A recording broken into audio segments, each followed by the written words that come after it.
And we're here with Conor Ryan. Conor, what is up? Evan, doing well. How you doing? Doing great. Doing great as the regular season just keeps on going. It's just like, can we get to the postseason here? I know it says every week, but like it's just to that point where these regular season games, it's like, all right, let's wrap this up. And you're hoping no one gets any injuries in any Yes. of these games. Taylor Hall gets hit on Sunday night up high. That looked bad. And then he ended up being fine. And you just hope no one gets any injuries in these games. But if there was any good thing of the end of the regular season, it was an amazing, amazing sight to see the tribute for Guy Lafleur before Sunday night's game against the Canadians. That's like one of those things you witness and you go, damn, that is like an all-time sports moment. And you get to see it live on TV at least. And I mean, that was incredible, really. Yeah. No, I mean, it was something where going into it, I believe it was a 7 o'clock puck drop. And I'm like, yeah, there's no way that's happening. Like No. you knew already that Montreal was going to deliver, especially delivering a tribute to a guy that meant just so much to an organization and franchise that has countless stars and players who have left quite a legacy. So to have a tribute like that, where not only was the video tribute very, very well done, but then to have, what was it, 11, 12 minutes standing ovation. I mean, there was three different times where I think the announcer was trying to like butt in, like, please, a moment of silence. Like, couldn't even get that out because you had all those different situations like that. So I think the fact that that you saw that kind of tribute, that kind of spectacle of a standing ovation that lasted that long. Great to see, but also not surprising, given that mock and just how much Guy Lafleur meant to the fans up in Montreal. Oh, yeah. And it's when you mentioned a fan thing, I always get so agitated. I don't know if you get agitated about this too. When like obviously everybody was in support of the Guy Lafleur tribute. It was amazing. But I always cannot stand when people in Twitter replies and on Facebook and YouTube go, I'm not even a Canadians fan and I love that. Or like, I'm a Blue Jackets fan and it's like, can you just you don't need to put a qualifier behind everything. You can No, also just enjoy the moment. yeah, like what you don't need to say, oh, I'm a Bruins fan, but I love it's like, no, it's just a good tribute to a good man. Like, just let that be. So amazing tribute for Montreal. Made that game 100% worth everybody's time because of how good that tribute was on Sunday night. Now, it's funny to the ice and to the Bruins. Obviously, two good wins this past weekend over the Rangers and then the Canadians. But one thing people are kind of worried about is Brad Marchand. Everyone's kind of like, he hasn't scored in a little while here. And then he hits the post on the empty net. And, you got Bergeron calming him down on the bench. He's breaking sticks. And I'll be totally honest with you, Conor, because we can overreact sometimes. We sometimes like to get our, stuff in a bunch over some players and stuff. We overreact from time to time. I'm not too worried about Brad Marchand at all, because even though he has not scored since April 2nd, which is the first game of the month, and even though at times the points haven't been there this month, he's still playing well and he's still doing the little things. And if he's slumping before the postseason, it's better he do it now than come May.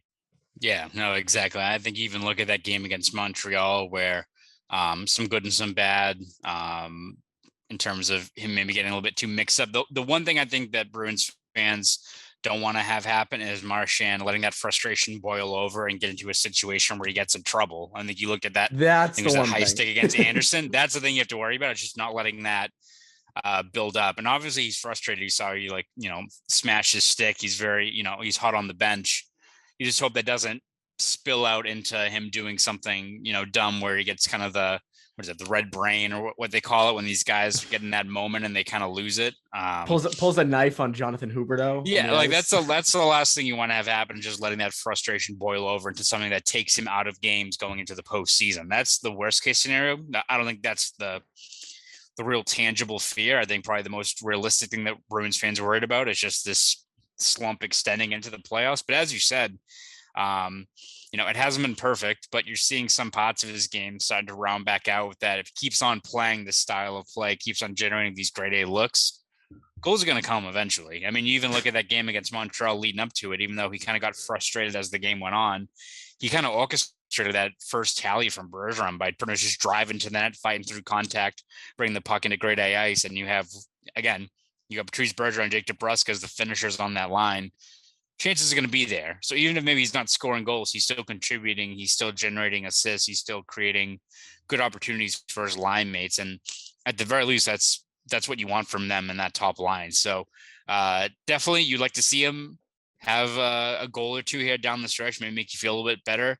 It's kind of the same as the power play where obviously an O for what is it, 33 drought? It's either 33 or 34, I think. Yeah, pretty stock numbers there. But I think you saw especially that game against the Rangers on Saturday where Pasternak's back out there and they generated a few more good looks against Shesterkin.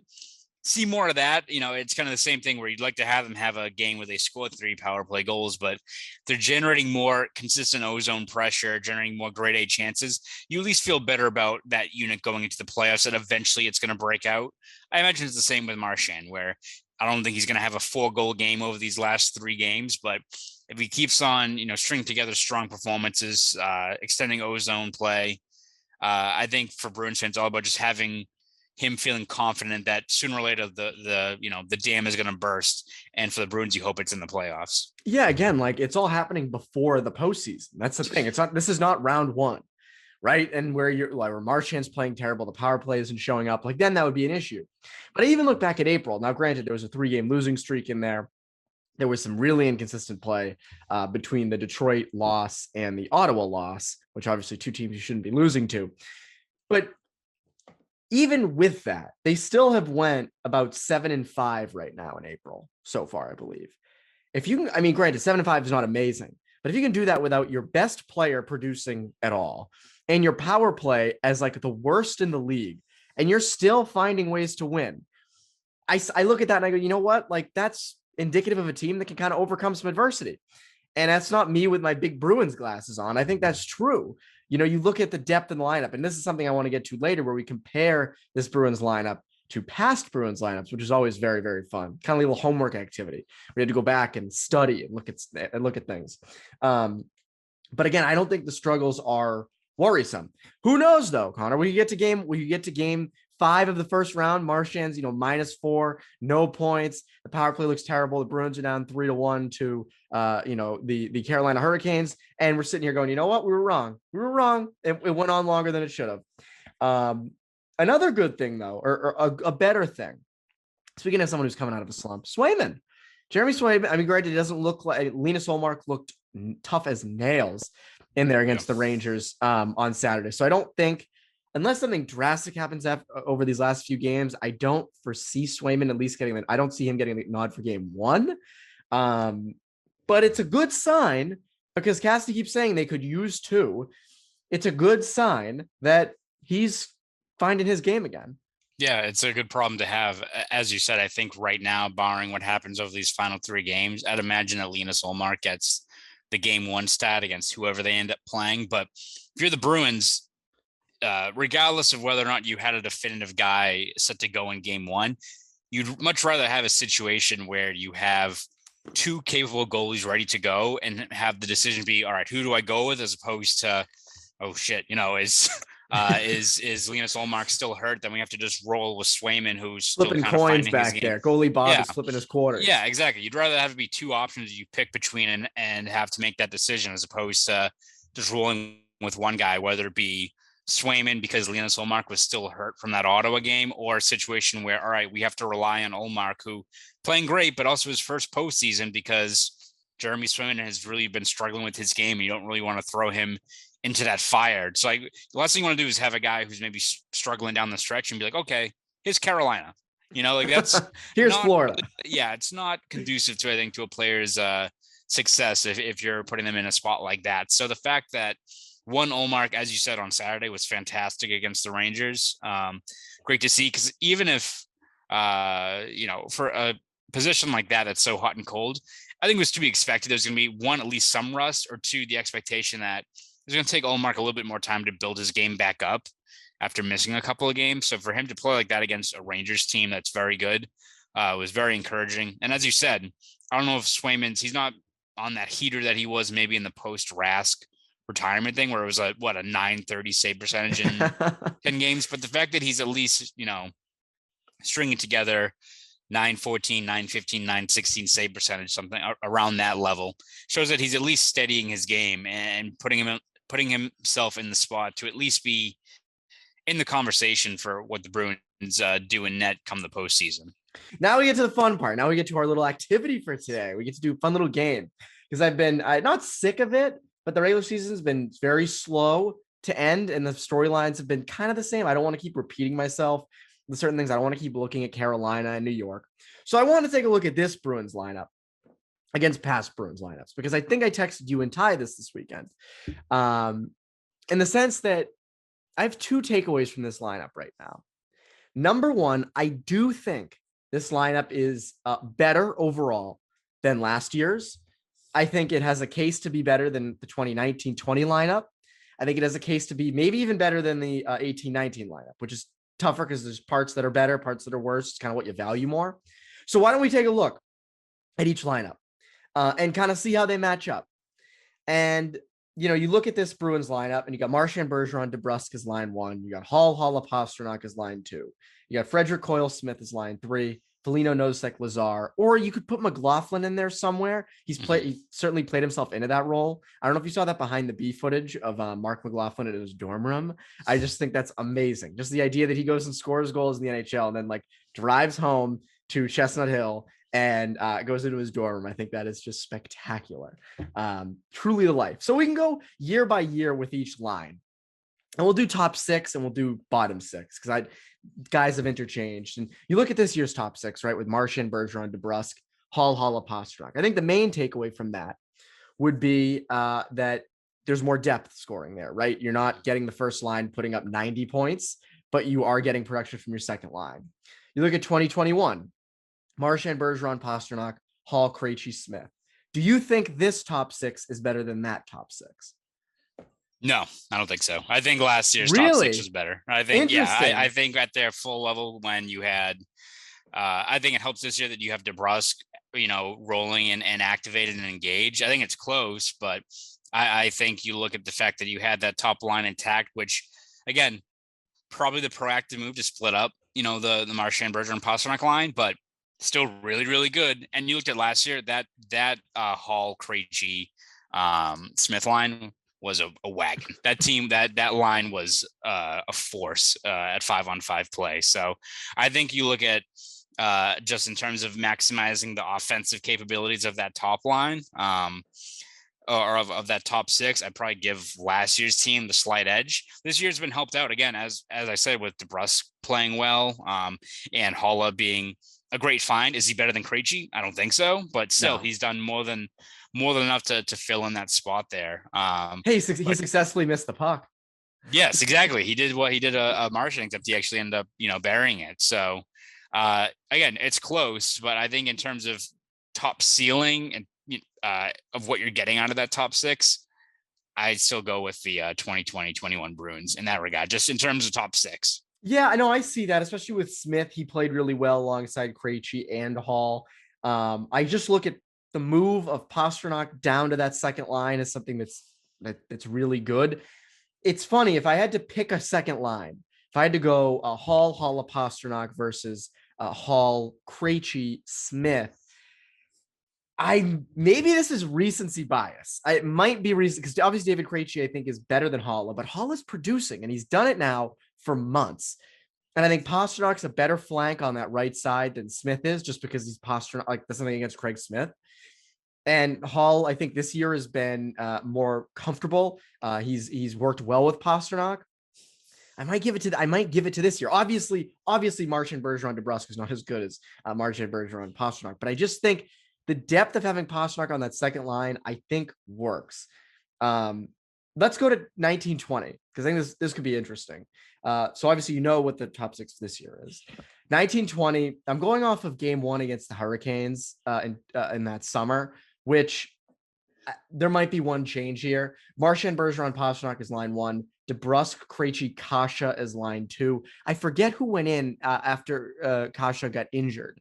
It was a revolving door on that right side, I right? think so. It wasn't. I don't think there was any set guy there. Was it? Was it? They didn't put Richie on that other side, right? No, because Richie was like in the bottom six because that was his like disastrous first playoff Very run with the bad, team. yeah. So what would you take if you had to take this year or that year, which is the year they won the President's Trophy? Who would you take? I'd probably take this year in terms of it just being more balanced. And you could make the same argument with the 2018-19 team, where as much as that top line is elite and you have Krejci down the middle, again, DeBrusk had a really good year in 2018-19, struggled to find his game the last couple of years after that. And then you just had that black hole there on the right side. I mean, you look at 2018-19, the team went to Game 7 of the Stanley Cup Final, and Carson Kuhlman was the top six wing in Game 7, right? And again, he had.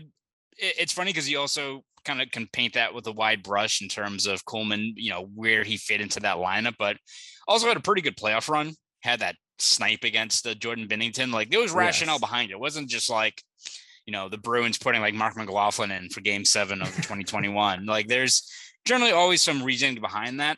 That being said, if you look at the overall balance of the lineup, you'd much rather have what the Bruins had both last year with Hall, Krejci, and Smith, and this year with Hall, and Pastrnak. I mean, Pastrnak, Carson Kuhlman.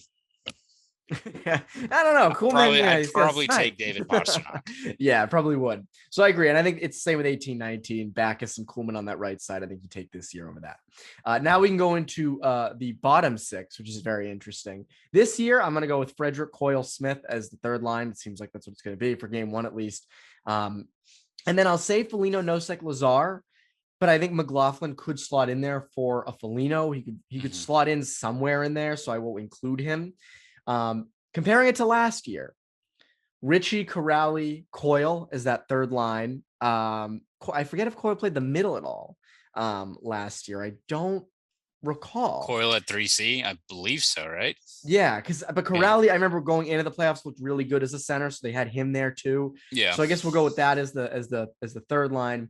And DeBrusk, Lazar, Wagner was sort of that fourth line. Yeah. I would take this bottom six over that bottom six any day. I'm curious if you disagree with that. I think it's not even close. It's this year. I mean, you look at last year, not only the fact that Charlie Coyle was still dealing with that knee injury and was not the same player he was during his first few years in Boston and not the same player he is now currently in terms of how he can impact a game with his puck possession play.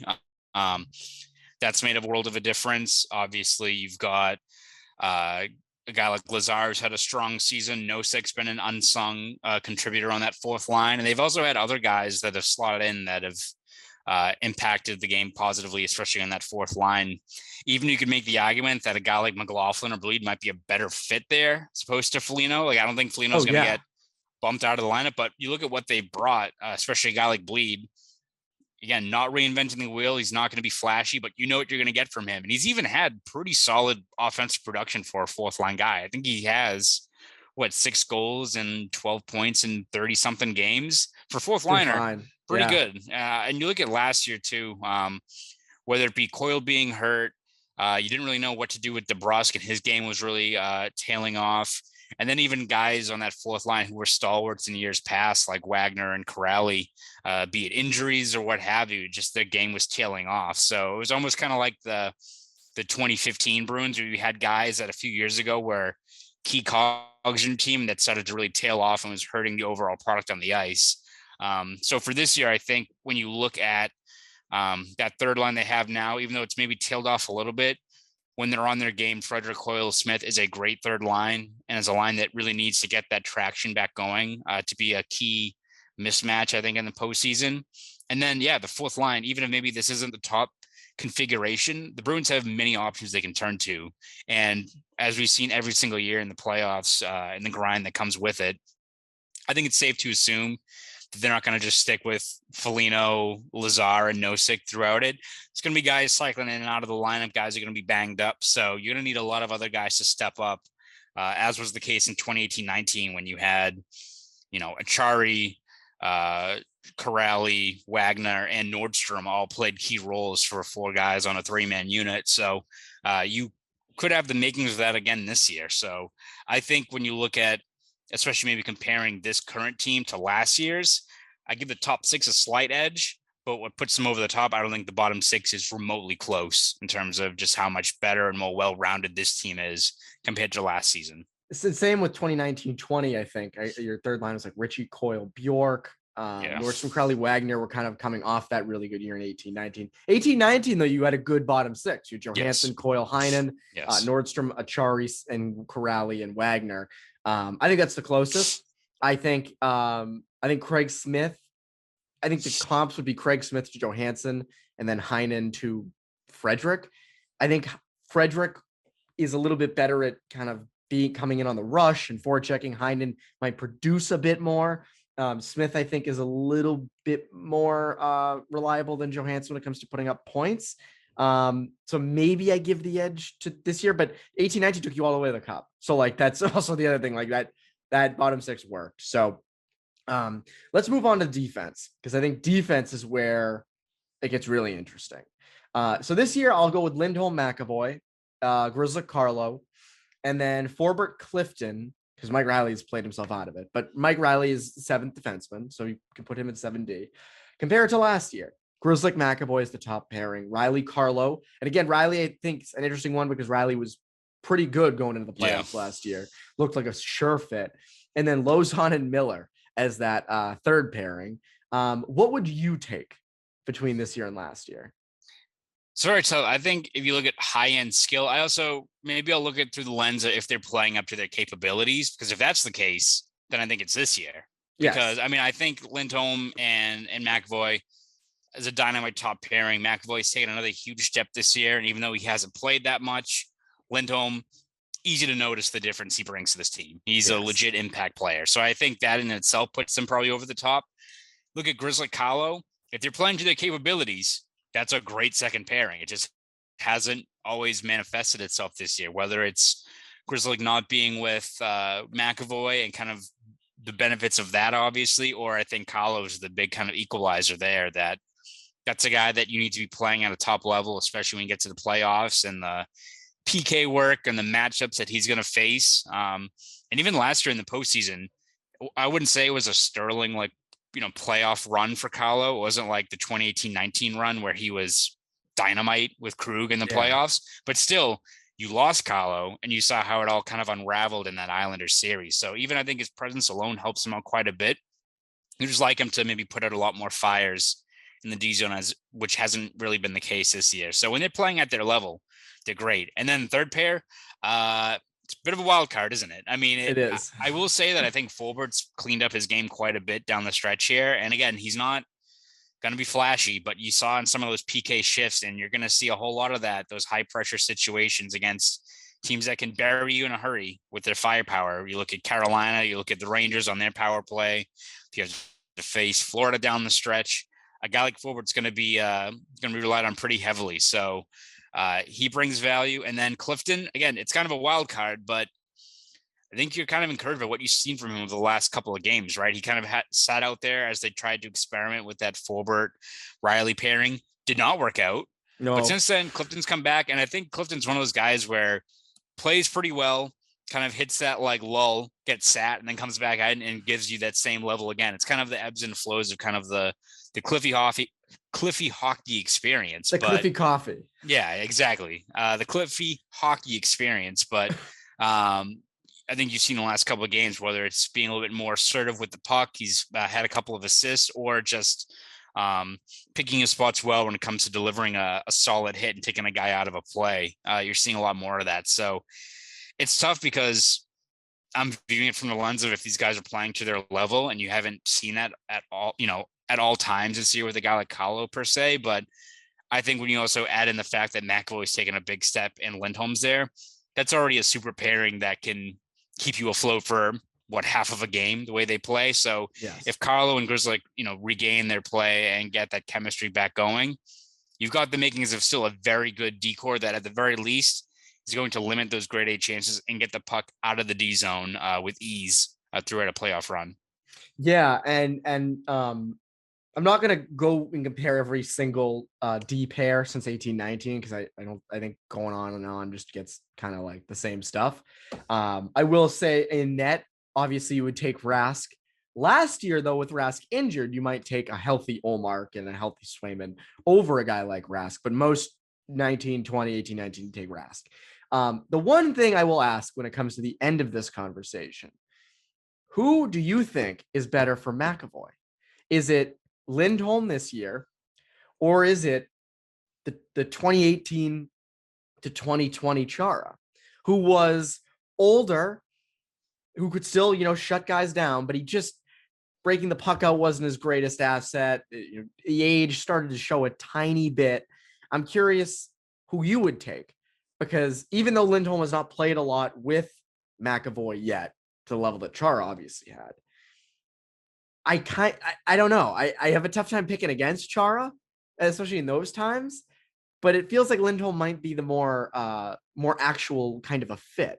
Yeah, I think the fit is the important thing, and I think it frees up McAvoy a lot more to be more assertive with the puck. And I think it's a bad term to say that like McAvoy was babysitting Chara, because he wasn't. But in terms of just being more restrained with his offensive game, and granted, you also had Torrey Krug on some of those decors, so it wasn't like McAvoy was the point man for power play reps or being really creative and assertive with the puck. But when you look at just how Lindholm complements McAvoy's skill set and both their ability to break the puck out, get the puck moving, get in transition, I think that's made a world of a difference for McAvoy, because we've seen it in spurts throughout his career. He's seen it a lot more consistently this season, but when McAvoy is, activating off the blue line and kind of has a head of steam with the puck on his stick, there's been plenty of times in the past where like, here we go. So that's when he's feeling confident, and usually it's a grade A chance probably isn't far behind. You're seeing that a lot more now, and I think having a guy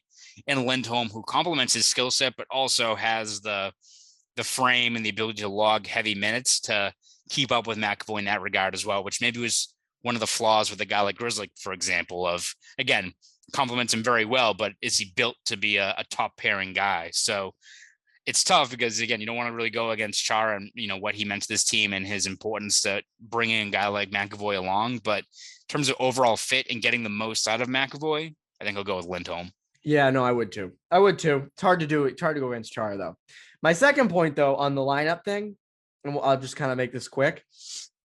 Even though this Bruins team overall, has more depth and might be has a little bit of a higher ceiling than last year's team in certain areas and teams before, this is the best the East has been in a long time. This is like, it's similar to like if your salary goes up, but inflation's happening everywhere. So it's like you improved a lot, but so did everybody else.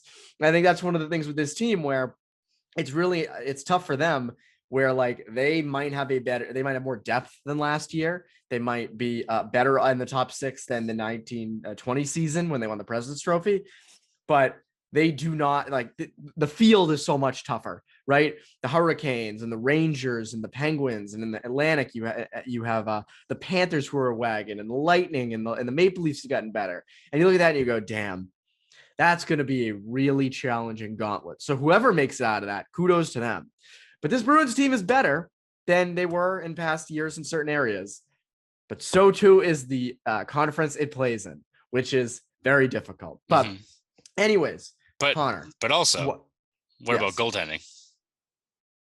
Didn't we kind of go over this already? Oh, in terms of like Rask over.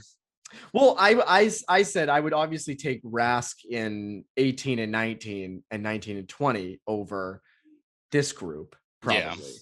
But last year is where you actually have the debate, because last year you have an injured Rask. I would probably take a healthy Olmark, and I would take a healthy Swayman over what you had with Rask last year against the Islanders. Agree. I mean, do you think there's any, like, again, unless they can perfect the platooning, if you can put Olmark in for 2, Swayman in for 1, Olmark in for 1, Swayman in for 1, if you can figure that out and do that, you might have just cracked open gold. Then it's different. Then it's completely different. But Rask was so good in that 18-19 run, and he was also a Vezina candidate in 1920. I mean, do you have any differing thoughts on that? No, I mean, I think it comes down to, I think that Rask is the big equalizer, a healthy Rask, obviously. Like if Rask was healthy last year, I'd still think last year's team was better than this year's, but obviously was not the case. And I think that's the biggest probably determinant when you look at this, how far the Bruins can go this year, especially when you look at, as we've already said, how deep this playoff bracket is with the amount of teams that can score 4 or 5 goals in a hurry on you. If Ullmark and Swayman aren't up to par in that regard, then you're going to be in a lot of trouble, because even a prime Rask in that regard. Yeah, I know that was bad.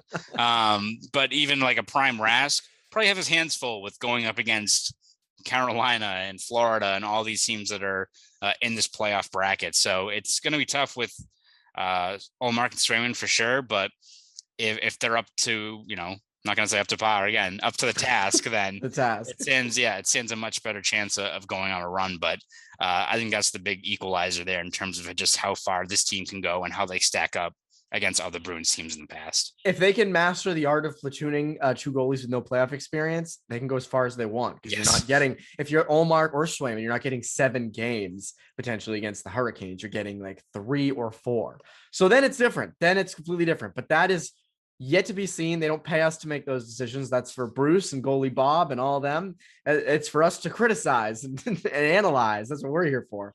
Anyway, speaking of critiques and analysis and columns, Conor, what can people look forward from you over at BSJ?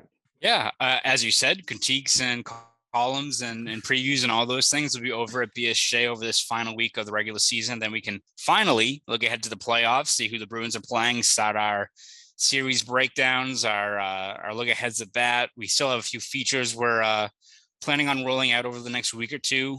We dropped one on Monday morning regarding the Bruins and their adoption of analytics and how Bruce Cassidy and his staff kind of combine that with their game plan, which is just fascinating beyond just the numbers involved, just how that process works and what they read off of what the analytics staff gives them. It's a very interesting read, even for people who aren't diehard stat geeks or nerds, as Bruce Cassidy calls them. So that's over at BSJ as well. So please subscribe at bostonsportsjournal.com. Want to follow me on Twitter? You can do that at ConorRyan_93. Go do all that. For CLNS Media, I'm Evan Marinofsky. You Bruins Beat listeners, have a great rest of your week.